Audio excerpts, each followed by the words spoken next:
بسم اللہ الرحمن الرحیم۔ السلام علیکم ناظرین، پروگرام خبر کی خبر کے ساتھ میں ہوں آپ کا میزبان ڈاکٹر بلند اقبال۔ ناظرین، پروگرام میں سب سے پہلے ہم بات کریں گے متحدہ قومی موومنٹ پاکستان کے حوالے سے۔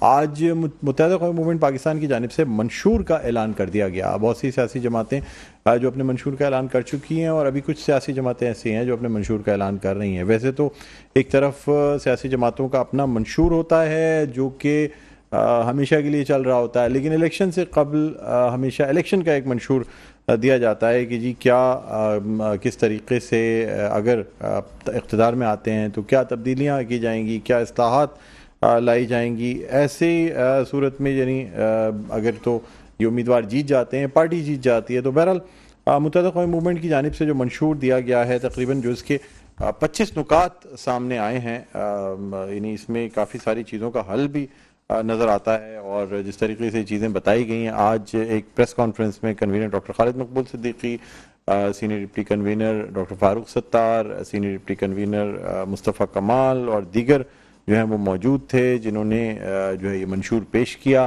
اور اس منشور میں جو خاص نکات ہیں اس میں سب سے اہم تو ضلعی خود مختاری کے اصول کے لیے 3 آئینی ترمیمی بل ہیں، جس کے حوالے سے پہلے ہی جو ہے وہ کافی باتیں بھی کی جا رہی تھیں، اور متحدہ قومی موومنٹ پاکستان کی جانب سے جو ہے نا یہ چیزیں بتائی گئی تھیں کہ یہ جو بل ہے ترمیمی بل، اس کے حوالے سے کانفرنس بھی کی گئی تھی۔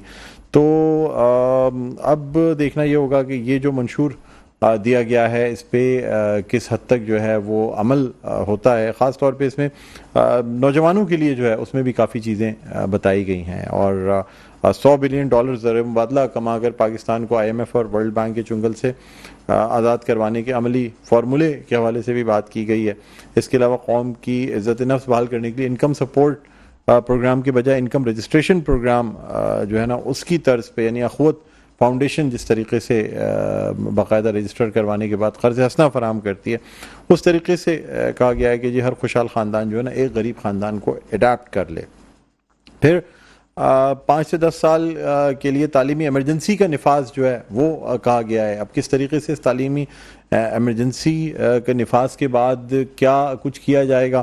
پھر 6 سے 10 سال کے لیے جو ہے وہ ایمرجنسی ہیلتھ کا نفاذ، اور پھر گروتھ اسٹنٹنٹ جو بچے ہیں جو غذائی کمی کا شکار ہیں، اس کے علاوہ اسکولوں سے ڈراپ آؤٹ ہو جاتے ہیں، نکال دیے جاتے ہیں، فیس کی وجہ سے نہیں جا پاتے، یعنی تعلیم پر بھی اس منشور میں زور دیا گیا ہے، اور خاص طور پہ زچہ و بچہ کی صحت کے لیے بھی کہا گیا ہے کہ جی اقدامات ہونے چاہیے۔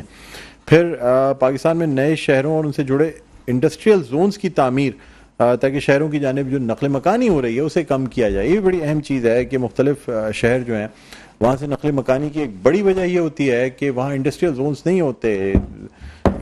زیادہ تر لوگ جو ہیں وہ کراچی کا رخ اس لیے کرتے ہیں کیونکہ اس خطے میں جو ہے وہ انڈسٹریز موجود ہیں، انڈسٹریل زونز موجود ہیں، اور جن کی وجہ سے روزگار کی وجہ سے لوگ یہاں پہ آتے ہیں۔ لیکن یہ بھی دیکھنا ہوگا کہ کس طریقے سے کراچی کے علاوہ اور کون سے شہر ہو سکتے ہیں جو کہ انڈسٹریل زونز جہاں پہ بنائے جائیں، جس کے بعد نقل مکانی کا سلسلہ کا وہ نہیں کمپلیٹ جو منشور ہے وہ دیا گیا ہے۔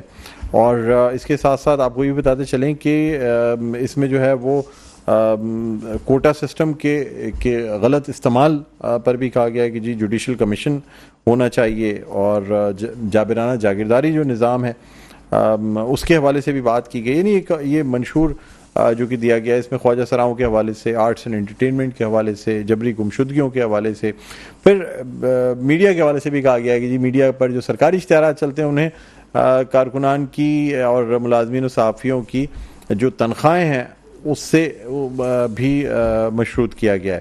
پہلا ناظرین، یہ ایک جو خاص طور پہ آج جو منشور جس کا اعلان کیا گیا، اور اب اسی حوالے سے جو ہے نا وہ یعنی کہا یہ جا رہا ہے کہ MQM کی جانب سے جو کیمپین ہے وہ چلائی جائے گی۔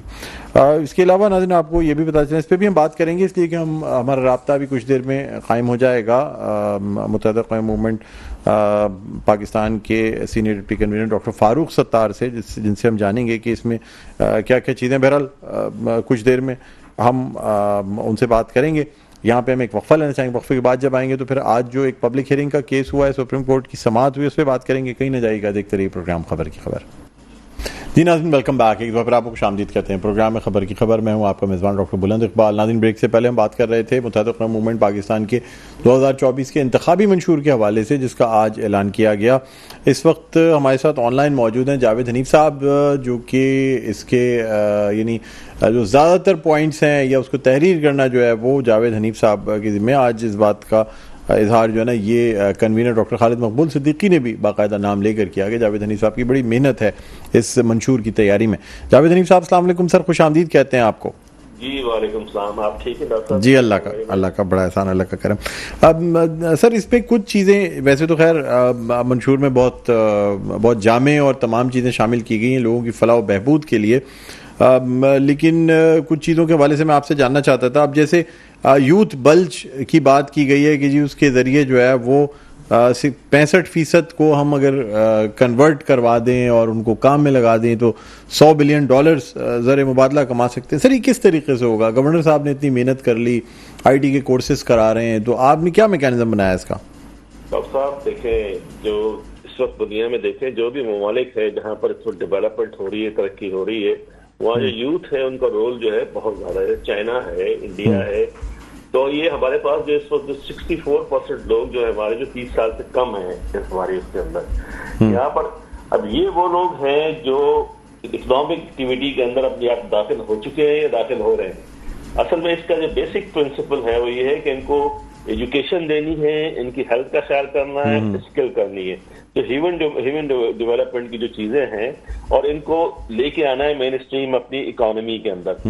اب ان کو اگر جو اس وقت جو ریکوائرمنٹ ہے, جو اس دنیا کی ریکوائرمنٹ ہے یا ہمارے ملک کی ریکوائرمنٹ ہے کہ یہاں پہ جیسے جو شعبے پر آئی ٹی ہے, آرٹیفیشل انٹیلیجنس ہے, آپ کا کیا نام ہے, ایگریکلچر کے اندر نئی ان پٹ ہو رہی ہے, تمام چیزیں اگر ان کو ہم تھوڑی سی ایجوکیشن اور ان کو اسکل ڈیولپ کر لیں تو یہ ہمارے لیے بہت بڑا ایسٹ ہوں گے. دنیا میں اس وقت جو ریکوائرمنٹ ہے, بے تحاشا ریکوائرمنٹ ہے آرٹیفیشل انٹیلیجنس کے اندر, آئی ٹی کے اندر.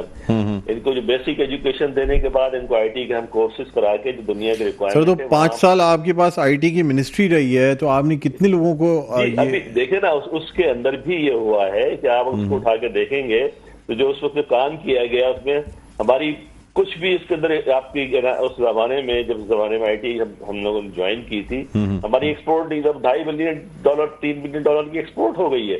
مطلب ڈیولپمنٹ تو ہو رہی ہے. یہ ایک پروسیس, کچھ سلو پروسیس, چھوٹا پروسیس تو نہیں ہوتا ہے. اس پروسیس کو جو ہے تھوڑا سا ٹائم لگے گا, اور اس طریقے سے ہم نے جو آئیڈیا دیا ہے, اور بیسیکلی یہ آئیڈیا کوئی نیا آئیڈیا نہیں ہے, اس پہ پہلے ہی بھی کام ہوتا رہا ہے اور کام کر رہے ہیں.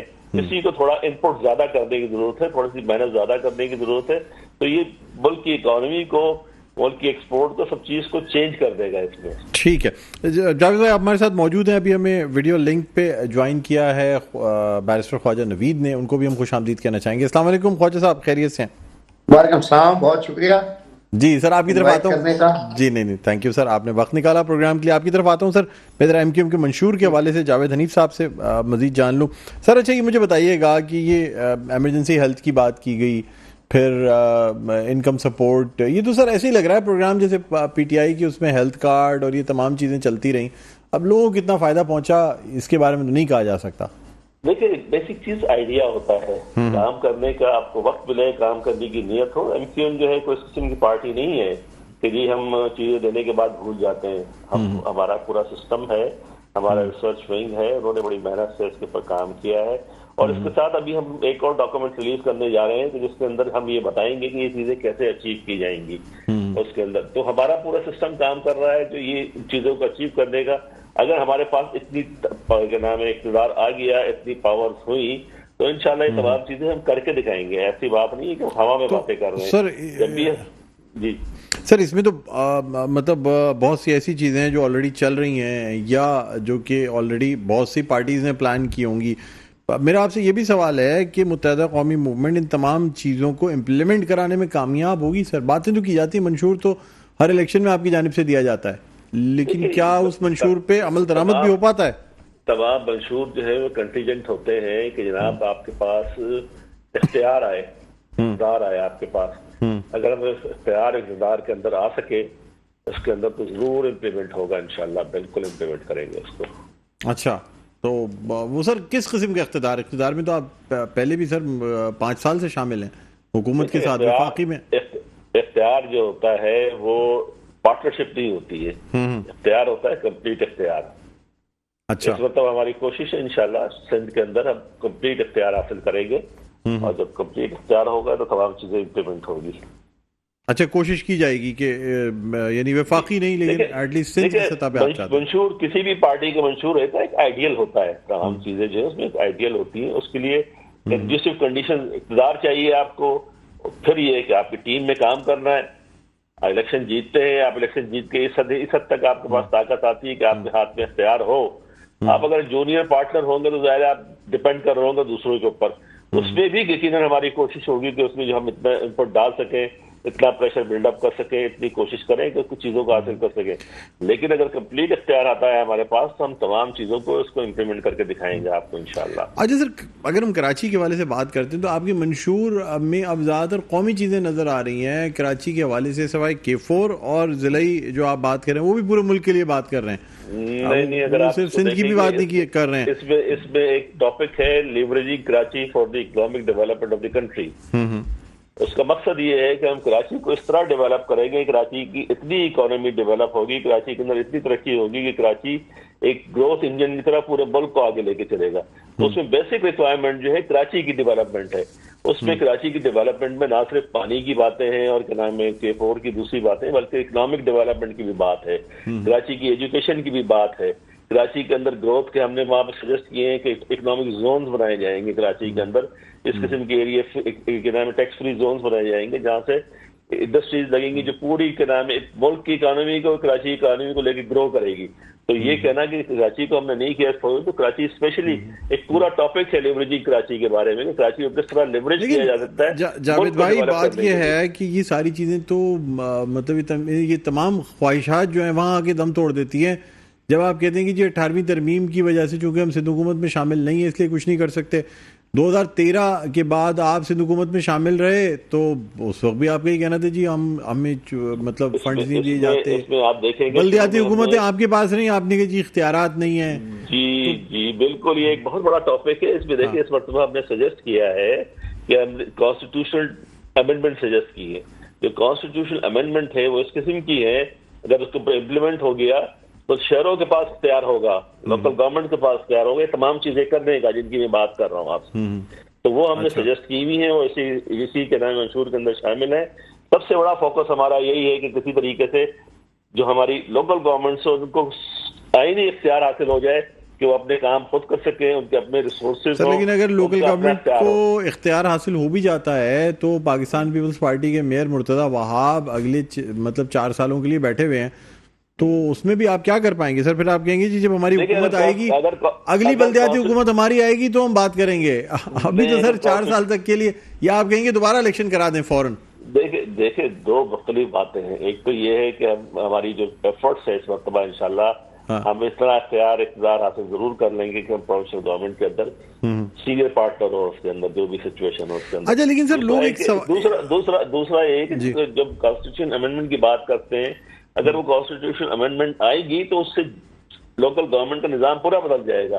جب لوکل گورنمنٹ کا نظام بدلے گا تو انشاءاللہ لوگ بھی نہیں آئیں گے اس کو بڑھانے. لیکن سر ایک سوال لوگ یہ کرتے ہیں کہ ایم کیو ایم ہمیشہ جدوجہد کی بات، احتجاج، اپنے پوائنٹس بنوانے کی بات، حالانکہ سب سے زیادہ اگر دیکھا جائے تو نیگوشیبل آپ کی پارٹی رہتی ہے، اس لیے کہ پی ٹی آئی کی حکومت بننے میں آپ کی پارٹی کا ہاتھ، گرانے میں آپ کی پارٹی کا ہاتھ، پی ڈی ایم کی حکومت بنانے میں آپ کی پارٹی کا ہاتھ، اور پھر بھی آپ کہتے ہیں کہ جی ہمیں لوگ دھوکہ دے جاتے ہیں. ہمارے 5 سال گزار دیا آپ نے، کوئی کام نہیں ہوا، لیکن آپ نے ہر جگہ نیگوسیشنز رہیں، بات چیت. تو کیا ملا سر؟ پھر لوگ یہ سوال پوچھتے ہیں کہ پھر آپ کو پی ٹی آئی کی حکومت سے کیا ملا؟ آپ کو سوائے وزارتوں کے علاوہ جو آپ نے خود انجوائے کی، عام لوگوں کو کیا فائدہ ہوا؟ 5 سال لوگوں نے سر آپ کو منتخب کر کے آپ کو ایوانوں میں بھیجا، آپ صوبائی اسمبلی میں اپوزیشن میں رہے، وفاقی حکومت میں آپ کے پاس منسٹریز رہیں، عوام کو کیا فائدہ ہوا سر 5 سالوں میں جو آپ کہہ رہے ہیں اگلے 5 سالوں میں دے دیں گے؟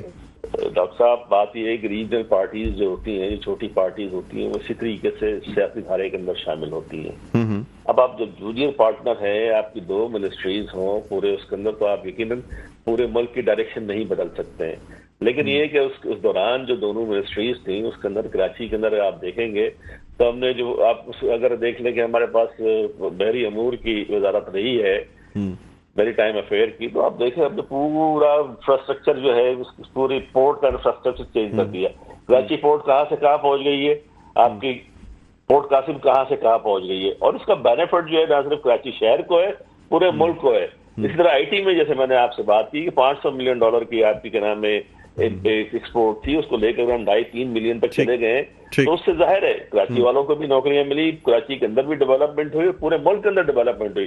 تو یہ کہنا کہ ان منسٹریز تو رہی ہے ہم کچھ حاصل نہیں کر سکے. پھر آپ دیکھ لیں سینسس کا جو ایشو تھا، اس میں کراچی کو گنوانے میں ہمارا جو اس میں جو شامل ہوئے تھے کراچی کو گنوانے میں، اس کے بہت بڑا ہاتھ تھا. یہ اتنی بڑی خدمت ہے کراچی کی، آپ اندازہ نہیں کر سکتے. کراچی کو صحیح گنوانا جو ہے کتنی بڑی خدمت ہے کراچی کی اور ملک کی اور کراچی والوں کی. چلیں بالکل سر، آپ میرے ساتھ موجود ہیں. خواجہ نوید صاحب، آپ سے جاننا چاہوں گا سر، سب سے پہلے تو یہ جاننا چاہوں گا کہ یہ جو اصلاحات کی بات کی جا رہی ہیں متحدہ قومی موومنٹ پاکستان کی جانب سے، بل کی بات کی گئی، آئینی ترمیم کا بل لے آئیں گے، آپ سمجھتے ہیں سر 18ویں ترمیم کے ہوتے ہوئے یہ آئینی بل ذیلی خود مختاری دے پائے گی، یا یہ اسمبلیاں جو ہیں یہ 2/3 اکثریت سے یہ بل پاس بھی کرا پائیں گی؟ کیا کہیں گے آپ؟ سر بات یہ ہے کہ اب ایم کیو ایم جو ہے اگر ساری سیٹوں پر بھی جیت جائے تو قومی اسمبلی میں وہ مائنارٹی پارٹی ہوگی، اور اس میں کوئی شک نہیں ہے کہ ان کی ہمیشہ بیلنسنگ پاور ہوتی ہے. آپ نے درست فرمایا کہ حکومت لانے میں بھی ان کا ہاتھ تھا اور حکومت کو فارغ کرنے میں بھی آخری جو تھی وہ کیل انہوں نے ٹھوکی تھی جس سے عمران خان گھر چلے گئے تھے. تو بات یہ ہے کہ پاور تو ان کی رہتی ہے، bargaining power is always there, لیکن بات یہ ہے کہ امپلیمنٹیشن پاور وہ بالکل نہیں ہوتی مائنارٹی پارٹیز کے پاس، وہ صرف دباؤ ہی ڈال سکتی ہیں.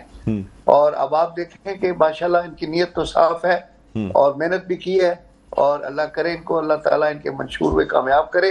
اب آپ دیکھیں جہاں تک پاکستان میں امپلیمنٹیشن کا تعلق ہے تو لا اینڈ آرڈر سچویشن پچھلے 9 مہینے اور یہ جو تھی پی ڈی ایم کی گورنمنٹ میں اس قدر بگڑ گئی تھی کہ سپریم کورٹ آف پاکستان کے احکامات کی بھی امپلیمنٹیشن نہیں ہوئی. خاص طور پہ الیکشن کی ڈیٹس کے حوالے سے صوبائی حکومتوں کے لیے جو آرڈر کیے گئے تھے ان پہ نہ صرف کوئی عمل درآمد ہوا بلکہ ان میں کوئی کنٹیمپٹ کی کارروائی بھی نہیں کی گئی. یہاں تک کہ اس وقت کے چیف جسٹس یہ بار بار کہتے رہے کہ my order has attained finality. اس آرڈر کا نہ کبھی کسی نے ریویو داخل کیا، نہ کوئی اپیل داخل کی، نہ کوئی اس آرڈر کو سیٹ اسائڈ کیا گیا. وہ ابھی بھی آرڈر فائنل ہے اور ابھی بھی ان امپلیمنٹڈ ہے، اور ابھی تک کوئی کنٹیمپٹ کا نئے چیف جسٹس صاحب نے بھی اس کے اوپر کوئی آرڈر نہیں کیا، جو پرانے بھی جاتے چلے گئے اپنے ہی آرڈر کی کنٹیمپٹ کا کوئی آرڈر کر کے نہیں گئے. تو امپلیمنٹیشن تو جب لا اینڈ آرڈر سچویشن ملک میں صحیح ہو تو امپلیمنٹیشن ہوتی ہے، ادروائز تو سپریم کورٹ کے آرڈر بھی آج کل فلاؤ ہوئے ہیں. تو سر آپ سمجھتے ہیں کہ الیکشن جو 90 دن میں ہونے تھے وہ حالات کی وجہ سے نہیں ہوئے یا کوئی اور وجوہات تھی؟ بس سر کوئی نہ کوئی آتی رہی ہے ان کی وضاحتیں، اور وہ ڈے ٹو ڈے ہی بڑھتے رہے ہیں، اور کوئی اس میں جو لا ہے یعنی آئین تو ابھی بھی اپنی جگہ موجود ہے، اس کلاس میں کوئی امینڈمنٹ نہیں ہوئی. جو آرڈر سپریم کورٹ نے اس قانون کے تحت پاس کیے ان پہ کوئی امپلیمنٹیشن نہیں ہوئی، اور وہ 90 دن کیا آج کے بعد پھر ایک دن اور گزر جاتا ہے تو وہ بڑھتے ہی جا رہے ہیں دن، اور یہ بڑھتے جائیں گے. اللہ تعالیٰ بہتری کرے اور دعا کریں کہ 8 فروری کو الیکشن ہو جائیں. ہاں لگ رہے ہیں سر آپ کو ہو جائیں گے الیکشن؟ سر دعاؤں میں بیٹھے ہیں ابھی. اچھا دعاؤں میں گزارا ہے، صحیح بات ہے. ملک کی دعاؤں پہ چل رہا ہے. اور دیکھیں وہ ایک دن ایک مولوی صاحب نے بڑے غصے سے کہا نمازیوں سے کہ تم اتنے گناہ گار ہو گئے ہو کہ اب اللہ تعالیٰ تمہاری دعائیں بھی قبول نہیں کرتا. تو نمازیوں نے کہا کہ حضور دعا تو آپ مانگتے ہیں، ہم تو صرف آمین کہتے ہیں. صحیح بات ہے. اچھا سر مجھے یہ بتائیے گا کہ جوڈیشل کمیشن کی بات بھی متحدہ قومی موومنٹ کی جانب سے کوٹا سسٹم کے مس یوز پہ کی گئی ہے. آپ سمجھتے ہیں کہ یہ جوڈیشل کمیشن تو کئی بنتے ہیں سر، اس سے کوئی فرق پڑے گا کوٹا سسٹم؟ نہیں وہ تو ہمارا وہ بناتے ہیں، پاکستان بار کونسل ہے، وہ انڈیپینڈنٹ ادارے ہیں، اس میں ممبرشپ ہوتی ہے. پاکستان بار کونسل کے ممبرز بھی ہوتے ہیں، سپریم کورٹ کے ججز بھی ہوتے ہیں. تو اگر کوئی آئین میں امینڈمنٹ ہو تو میں نہیں سمجھتا کہ اس کا اس کے اوپر کوئی اثر ہوگا. ٹھیک ہے. اچھا سر خواجہ صاحب ہمارے ساتھ موجود ہیں. جاوید صاحب آپ سے ایک لاسٹ سوال یہ کرنا چاہوں گا کہ آپ کا یہ منشور ہے، اچھا آپ اتحاد میں ہیں، پاکستان مسلم لیگ نون اور JUIF اور پھر GDA، ان تمام کے ساتھ آپ کا اتحاد ہے، تو گورنمنٹ بھی اگر آپ لوگ جیت جاتے ہیں الیکشن تو گورنمنٹ بھی انہی کے ساتھ مل کے بنائیں گے. اس منشور کی کتنی ایکسیپٹنس ان جماعتوں میں موجود ہے, یا ان جماعتوں کے منشور آپ سے کتنے ہم آہنگ ہیں؟ دیکھیں, بنیادی بات یہ ہے کہ براڈر کنسنسس ہمارا ان تمام پارٹیوں کے ساتھ ہے, اتحاد ابھی نہیں ہے اس کے اندر, اور براڈر کنسنسس جو ہے وہ ہمارا ہوا ہے انہی پوائنٹس کے اوپر ہے. جب بھی ہم نے ان سے بات کی ہے, جب بھی ہمارے ان کے ساتھ نیگوسیشنز ہوئے ہیں, تو یہی ہم بات کرتے آئے ہیں کہ جی کانسٹیٹیوشنل امینڈمنٹ چاہیے, کراچی کے مسائل جو ہیں پرانا بھی آپ اٹھا کے دیکھ لیں گے تمام چیزیں. تو یہ جتنے پوائنٹس ہم نے یہاں ریز کیے ہیں, جب بھی ہم نے کسی پارٹی کے ساتھ الائنس کیا ہے, کسی کے ساتھ بیٹھے ہیں, تو انہی ایشوز کے اوپر بات کی ہے. آپ جاگیردارانہ نظام ختم کرنے کی بات کر رہے ہیں, آپ جی ڈی اے کے ساتھ مل کے جاگیردارانہ نظام ایک طرف آپ ختم کرنے کی بات کر رہے ہیں, آپ جی ڈی اے کے ساتھ مل کے الیکشن لڑ رہے ہیں. سر جی ڈی اے میں سندھ میں تو بہت سے جاگیردار جو ہیں جی ڈی اے میں, آپ انہیں اپنی حلیف پارٹی کے خلاف بات کریں گے. جیسے میں نے آپ سے کہا کہ ملک کے اندر جو اس وقت یوتھ بلج ہے وہ سب کے ہاتھوں سے نکلتا جا رہا ہے. اگر اس کو ہم ڈیولپ کرنے میں کامیاب ہو گئے اور اس پہ ہم نے کام کیا تو نہ صرف جاگیردارانہ نظام ختم ہو جائے گا, بلکہ اس ملک کے اندر ایلیٹ کیپچر ہے جو جن لوگوں نے قبضہ کیا ہوا ہے ان کا بھی پتہ انشاءاللہ صاف ہو جائے گا. اچھا سر, پہلے M Q M quota system ختم کرنے کی بات کرتی تھی, پھر کہا گیا نہیں جی کوٹا سسٹم ضروری ہے. یہ بڑی بات ہے کہ یہ کوٹے سسٹم کے تحت بھی اگر چیزیں مل جائیں تو بڑی بات ہے. آپ نے 5 سال یعنی پی ٹی آئی کی حکومت میں بھی آپ اس کو ختم کرا سکتے تھے, آپ نے نہیں کرایا. آپ اب فیور میں کوٹا سسٹم ہونا چاہیے شہری علاقوں میں, یہ تمام چیزیں ہونی چاہیے. لگا سر آئی, کیونکہ آپ نے کہا کوٹا سسٹم کے مس یوز پہ, یعنی اگر صحیح استعمال ہو رہا ہے تو ٹھیک ہے, اوپن میرٹ کی کوئی ضرورت نہیں ہے, کوٹا سسٹم جاری رہنا چاہیے. مطلب آپ یہ کہنا چاہ رہے ہیں اپنے منشور میں؟ بات یہ ہے کہ ہم نے پچھلے دنوں میں جو سیکھا ہے وہ یہ ہے کہ کوٹا سسٹم ہو یا کوئی بھی سسٹم ہو, اس کا عمل درآمد کرنے والے لوگ کون ہوتے ہیں. اگر وہ میرٹ پہ نہیں ہے, وہ ایماندار نہیں ہے, تو کبھی بھی کوٹا سسٹم یا کوئی بھی سسٹم میں عمل درآمد نہیں ہوتا. ہم نے دیکھا ہے کہ کوٹا سسٹم کا جو پہلے تو ہمیں حصہ ہی نہیں ملتا تھا, اب کوٹا سسٹم کی سچویشن یہ ہو گئی ہے کہ جو ہمارے پاس چھوٹا موٹا جو ہمارا حصہ تھا اس کو بھی انہوں نے کیپچر کر لیا. اس کے نئے نئے راستے بنائے ہیں, جعلی ڈومیسائلز ہیں, لوگوں کو باہر سے لا کے لایا جاتا ہے. اور تمام اداروں پہ آپ دیکھیں کراچی شہر کا کسی ادارے میں آپ زمین پہ فٹ کانسٹیبل کے پاس چلے جائیں گے, ٹریفک پولیس کے اوپر جو آپ کو جھمگٹے نظر آتے ہیں کناروں پہ کھڑے ہوئے, کوئی ایک آدمی. تو سر آپ سمجھتے ہیں کہ شہر میں بھی کوٹا سسٹم اگر ہوگا تو بہتر ہے, کم از کم اتنے % تو لوگوں کو موقع مل سکے گا؟ یا اسی وجہ ہمارا پرنسپل سٹینڈ یہ ہے کہ کوٹا سسٹم نہیں ہونا چاہیے, لیکن یہ ہے کہ جب تک یہ ہے اس کی امپلیمنٹیشن تو صحیح طریقے سے ہو نا. جن لوگوں کا جو رائٹ ہے ان کو وہ تو ملے نا, اس کو بھی ڈیفائی کر رہے ہیں یہ لوگ جو جن لوگوں آ کے شہر کو کالونی بنایا ہوا ہے, صوبے کے اوپر قبضہ کیا ہوا ہے. آپ دیکھیں کہ پوری بیوروکریسی, پورا کیا نام ہے پولیس کا نظام کسی ادارے میں چلے جائے, ایون جو لوکل گورنمنٹ یہاں کے لوکل ادارے ہیں ان میں بھی آپ چلے جائیں. اچھا بس مجھے ایک آخری سوال بس آپ سے شارٹ کرنا چاہوں گا. کوئی سرکاری ملازمتیں کریٹ کرنے کے حوالے سے کوئی بات نہیں کی گئی؟ آپ نے کہا لوگوں کو انڈیپینڈنٹ بنائیں گے, یہ تمام وہی چیزیں پی ٹی آئی نے بھی یہی کیا تھا سر. وہ کہا تھا کہ جابس کریٹ کریں گے, سرکاری نہیں کریں, سرکاری چیز اچھی ہوتی نہیں, ہم لوگوں کو خود مختار بنا دیں, پرائیویٹ جاب کریں. مطلب جس طرح پہلے ایم کیو ایم کا ہوتا تھا, الزام لگا جی کے ایم سی میں لوگوں کو بھرتی کیا, سندھ حکومت میں بھرتی کیا, اب لگتا ہے آپ اس طرف نہیں جانا چاہتے. آپ کہتے ہیں لوگوں کو خود تعلیم اور فن اور ہنر دے کے ان کو اتنا انڈیپینڈنٹ بنا دیں کہ نوکریاں خود ان کے پیچھے بھاگ رہی ہیں, ان کو نوکری کے پیچھے نہ جانا پڑے. دونوں چیزیں ہوتی ہیں. تو کہ سرکار میں جو ہوتا ہے جاب وہاں پر آتی ہے جہاں پہ ویکینسیز اویلیبل ہوتی ہیں. ہم چاہتے ہیں جو ویکینسیز اویلیبل ہیں یا جو پوزیشنز اویلیبل ہیں ان میں جو ہے جو ہمارا جائز حق ہے, شہر کے لوگوں کا جائز حق ہے, وہ ان کو ملے. باقی نیچرلی سارا سسٹم جو چلتا ہے پرائیویٹ سیکٹر پہ چلتا ہے. اس وقت بھی جو میجورٹی آف دی جاب جو ہے پرائیویٹ سیکٹر کے اندر ہے. پرائیویٹ سیکٹر گرو کرے گا, لوگوں میں اسکل ہوگی, ایجوکیشن ہوگی, تو وہاں نوکریاں اور نکلیں گی.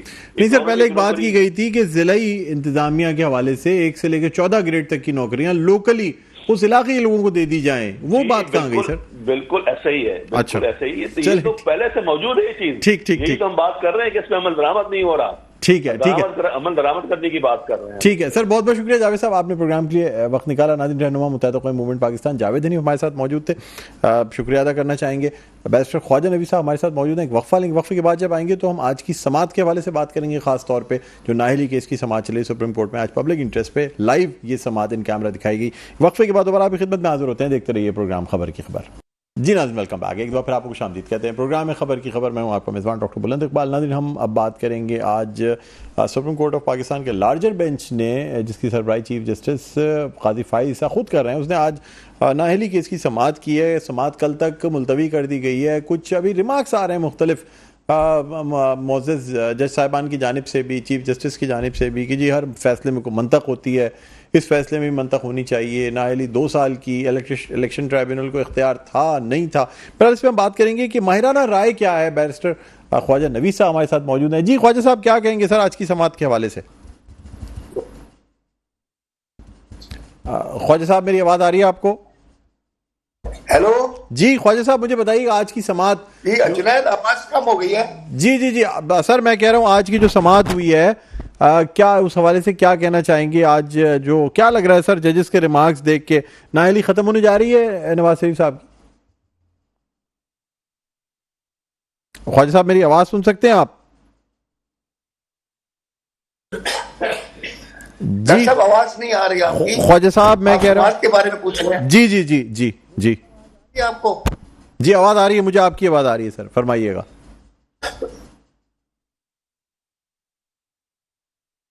جی فرمائیے گا سر. جی آج کی سماعت جو ہے وہ لائیو دکھائی گئی ہے ماشاءاللہ. اور اب دیکھیں یہ جو الیکشن کمیشن کے حوالے سے میں سمجھتا ہوں کہ یہ جو داخل کیے گئے ہیں پٹیشنیں یہ الاؤ نہیں ہوں گی. ہیلو جی سر آپ کی آواز آ رہی ہے، آپ بولتے رہیں سر. جی آواز آ رہی ہے. جی خواجہ صاحب جی آواز آ رہی ہے. جی آپ کی آواز آ رہی ہے مجھے. جی خواجہ صاحب آپ کی آواز آ رہی ہے مجھے، آپ سر فرمائیے. جی خواجہ صاحب میری آواز سن سکتے ہیں آپ سر؟ جی خواجہ صاحب میری آواز آ رہی ہے آپ کو؟ جی خواجہ صاحب آواز سن سکتے ہیں؟ ڈاکٹر صاحب آج کی سماعت اتفاق ہے، میں ٹریول میں تھا تو میں سن نہیں سکا.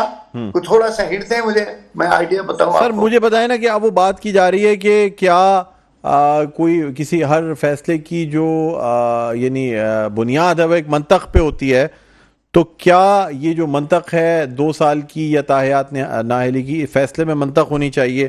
پھر یہ بھی کہا گیا کہ جی اگر اختیارات کی بات کریں گے کہ الیکشن ٹرائبیونل کا اختیار ہے یا نہیں ہے تو بحث بہت لمبی نکل جائے گی، اس لیے شارٹ کریں، ڈائریکٹ آئیں کہ جی کیا مطلب تاحیات نااہلی ہوگی نہیں ہوگی، اس وقت اختیارات کی بات نہ کی جائے. جی سر آواز بالکل صحیح نہیں آ رہی آپ کی، کچھ سمجھ نہیں آ رہا کوشچن. سر میں یہ پوچھنا چاہ رہا ہوں کہ ہر فیصلے میں کیا منطق ہونی چاہیے؟ آج یہ کہا گیا ہے سپریم کورٹ کے حوالے سے. خواجہ صاحب جی آواز سن سکتے ہیں سر خواجہ صاحب میری؟ اچھا ہمارا رابطہ منقطع ہوا ہے خواجہ نویس صاحب سے. بہرحال ناظرین آج کی سماعت ہوئی. اب دیکھنا یہ ہے کہ کل صبح 9 بجے تک یہ سماعت جو ہے نا ملتوی ہوئی ہے، اور اب دیکھنا یہ بھی ہوگا کہ اس سماعت میں آگے کب تک فیصلہ آ جاتا ہے. خواجہ صاحب آپ کا بہت بہت شکریہ سر، پروگرام کے لیے آپ نے وقت نکالا. بیرسٹر خواجہ نویس ہمارے ساتھ موجود تھے، بہت بہت شکریہ سر آپ کا. ناظرین پروگرام کا اختتام پر پہنچتا ہے، مجھے بلند اقبال کو اجازت دیجیے. اپنا بہت خیال رکھیے گا. اللہ حافظ.